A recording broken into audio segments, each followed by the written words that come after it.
Hello and welcome to Big Friendly Grub. I hope you're safe and I hope you're well. Now, like a lot of the videos I've been recording recently, we are currently in the middle of the coronavirus pandemic and we are all in lockdown. So that means all the public places that we like to go to for food and drink are all shut. Cafes, restaurants, and even big old stores that sell food as well. None of them are open. We can't go there, we can't mingle, we can't gather. Which means for a lot of us, a lot of our favourite foods we can't get. We can't go out and we can't go and enjoy some of our favourite meals that we enjoy eating out. Sure, there's a lot of home deliveries and stuff like that at the moment, but it's not all encompassing, not everywhere is doing home deliveries. But some companies are going that extra mile to try and get their most iconic dishes or some of their favourite dishes out to the people at home.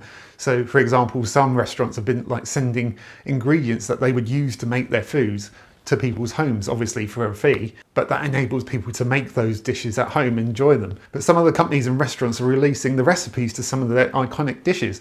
And one company that's done that is IKEA, and they have released a recipe for their Swedish meatballs, their world famous meatballs that everyone seems to love and enjoy, which to be fair, seems accurate. I really like them and I don't know why. There's something about them that people just seem to love. Perhaps it's masses of salt, who knows? Well, we know now because they've released the recipe. And I thought, I've got to give that a go. I've got to try and make that. I've got to try and see how it turns out. I want to see if it's actually any good, whether it's actually going to be close to what you can buy in the IKEA stores. Of course, I'm assuming that I don't mess it up, which is a huge possibility. But I thought, I've got to give it a go. I've got to try the IKEA Swedish meatballs, and they've given us the recipe for the sauce that goes with it, which is, to be honest, I think is one of the best bits. So I'm going to give that a go. I'm going to show you how to do it. I say show you how to do it, I'm going to attempt to do it and maybe it'll work and then you'll see how to do it. So let's give it a go. Right, so the first thing we need for our meatballs is meat, and they say to use 500 grams of beef mince and 250 grams of pork mince. They don't specify what sort of fat content to have in the beef, so I've got 5% fat here because that's what I had in my fridge.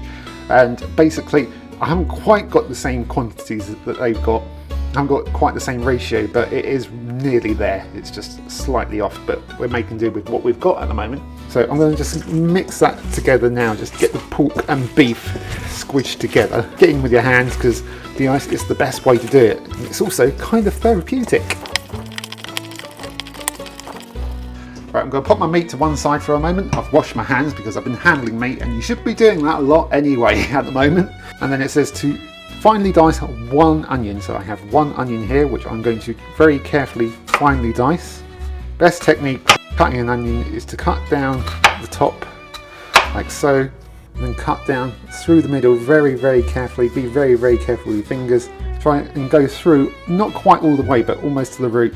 And then you can just slice down across the top and try and do as fine a dice as you possibly can. Mine is going to be the best that I can muster because I am not a professional chef. These are not professional chef's knives either. Right, I've got my onions as finely diced as I possibly can without potentially chopping my fingers off, so I'm going to add those into the meat here. Then we also need 1 clove of garlic, which is strange to me because I'm someone who will throw in as much garlic as I possibly can without overpowering the dish, because I love garlic. But they say 1, so I'm doing 1. And I'm going to use my garlic rocker because I love this thing. It makes it so much easier than trying to finely dice a clove of garlic. There we go, just chuck that in as well.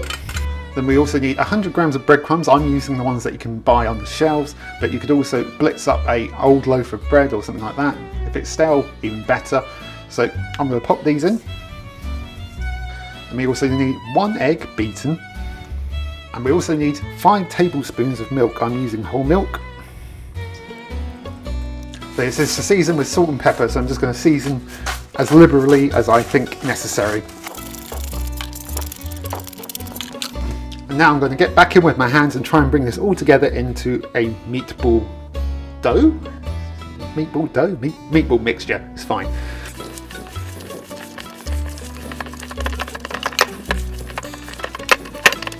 There we go, I've brought that into one giant ball. I'm almost tempted to cook it like this, but I won't. So I now need to shape these into meatballs. So I could use my gadget that I had from my Wish gadget testing video, but I won't because, to be honest, I wasn't that huge of a fan of it, and it will probably take ages to try and get that many meatballs using that thing.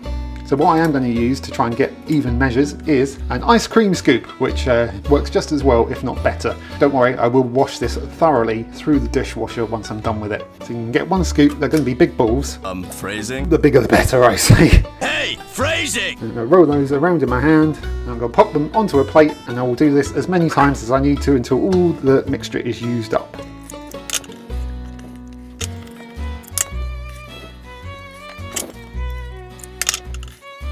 There we go, much rolling later, and I have a nice plate of big balls, meatballs, sorry. So those are bigger than your average IKEA meatball, but to be honest, I don't mind. If you want smaller, make smaller. Now they look pretty good, but the recipe says to pop them in the fridge for a couple of hours so that they firm up and they hold their shape when cooking. Don't know if I've got a couple of hours because it's a weekday evening, but I will get them in the fridge for a good amount of time, and then we'll see how it goes. Right, my meatballs have had some time in the fridge, not 2 hours, about half an hour, but I hope that should be enough. Obviously, if you've got the time, leave them for the full 2 hours, but I think this should be fine. It was pretty cold in there. So I'm going to cook some of these up. I'm not going to use all of them because there's loads here, maybe about half because I'm quite hungry. But I'm going to get these cooked up. I've really got a pan going on over like a medium heat with some olive oil in it. And I'm just going to add my meatballs into the pan and get those sizzling away. And the recipe just says to cook them until they're browned all over. So I'm just going to move these around for as long as it takes for them to brown on all sides.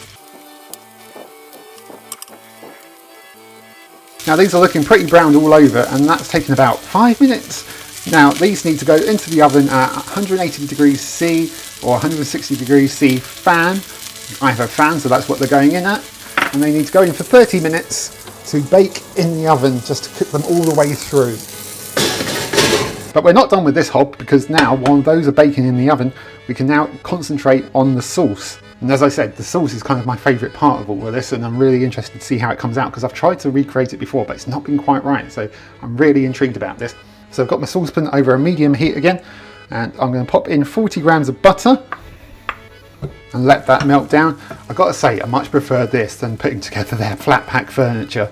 I've gotten much better at it over the years, but I still hate it. I'm still will curse many times putting together their flat pack furniture. This, less so. And you get something tasty out at the end of it. Whereas at the end of their furniture, you generally get a cupboard and lots of tears. Well, at least I do. With the butter melted, I'm going to add in 40 grams of plain flour, because we're making kind of a roux here for the base of the sauce by the looks of things. So I'm just going to cook this for a few minutes to cook out the floury flavour from this, because there's nothing worse than the taste of raw flour. Well, actually there's a lot of things worse than the taste of raw flour, but it's still not pleasant. Right, that's had a few minutes to cook out the floury flavour, and now we need to add in 150 millilitres of vegetable stock and 150 millilitres of beef stock. Now I've already combined this into this jug because why not? Now this is where I'm guessing like the sauce could end up tasting different, because depending on the quality of your stock, it might taste better if you've got really nice stock. I'm just using stock cubes. So I'm going to drizzle some of this in just to mix it in.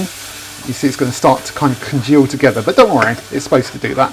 Because we're adding stock rather than milk, this is going to make it more of a velouté than a bechamel.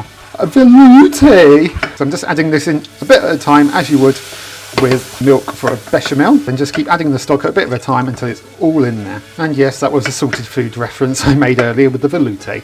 I love those guys. They're why I got into creating my own channel between them and Barry Lewis. They are my inspirations for this, but they are far better at this than I am. Now that's all the stock added, and it's still looking quite thick and pasty, but no fear, because there's still liquid to add in the shape of 150 ml of double cream. So I'm going to add in that a bit at a time as well. It's going to give us our lovely creamy contextacy. I don't know what that is. I was trying to get mixed up between consistency and texture. I've just invented a new word. Contact the Oxford English Dictionary and tell them I can't speak it English. So that's all the cream added, and it is looking much creamier and smoother. Still not quite there yet though, because we still need to add in a teaspoon of Dijon mustard, which is my favourite kind of mustard, and 2 teaspoons worth of soy sauce as well, and mix that in as well. And it says just to keep cooking over the heat until it reaches a creamy consistency, but to be honest I think it's there, so I just need to keep it warm now until it's time for it to go over our meatballs. So that's that. We are nearly ready. We just need to wait for the meatballs to come out of the oven, and I can't wait because I'm really hungry and I can't wait to see how these have turned out. So let's come back when everything is pretty much ready. Right, it has been 30 minutes and these should be ready to come out of the oven. Oh yes, whew. Look at those. Those are lovely and browned and they look fantastic and they smell amazing. Whoa, such a good smell coming from those. So these are now ready to serve up and see how they are. They look the part, a lot bigger than they would be in the store, but you can be as generous as you like with these. It's up to you. That is hot, even through the gloves. But yeah, I'm going to get these served up with the sauce and some accompaniments and we can give it a go, or I can give it a go. There we go, there are our IKEA meatballs in the IKEA meatball sauce and served up with some lovely fresh peas, or frozen peas actually, and some new potatoes as they suggest. Or you could go for mashed potato if you want to. I usually prefer mashed potato, but I just couldn't be bothered to make it today. So these look really good. They smell really good. And all that's left to see if they do actually live up to what you get in the store is to taste them, really. So I'm not going to muck about. I'm going to delve in and try this one on the end. It's got some sauce on it. It's quite a big boy. Oh, hot. Oh yeah, those are good. Those are good. Yeah, those are really nice. And those are quite close to actually what you get in the shop, in the store. You've got a good hit of garlic in there. I was a bit skeptical about only adding one garlic clove, but that's all you need. It is. I'm going to try a bit more with the sauce. Oh, you know what? That is pretty blooming close. That is pretty blooming close. It's never going to be the same as you get in the store. I'm sure they've probably held some things back from the recipe. But if you do want to try and replicate as close to the Swedish meatballs from IKEA as possible, this is pretty darn good. These are some tasty meatballs and sauce. I'm just still eating this. These are really good and they are definitely worth making at home. I'm not a huge fan of IKEA. I really like their furniture, but I don't like going there. I try and order online if I can, but I do miss going there for meatballs. If I was ever going there and somebody wanted me to go with them to IKEA, I would usually have to be bribed with meatballs because they are really good. And I would always buy some frozen when I'm there. So these are a good substitute. If you are hankering for IKEA meatballs and you want to know how to make them yourself, give these a go. They're definitely worth it. And I am going to go off and finish this because it's quite a hearty meal. I've worked up a bit of an appetite now making them. So I'm going to go off and finish these.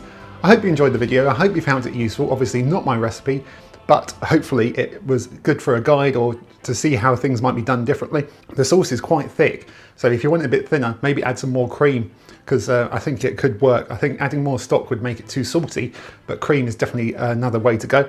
Yeah, but experiment with it. Yeah, you might think, oh, that's pretty close, but I want to mix it up and do my own thing. As they are, they're really good.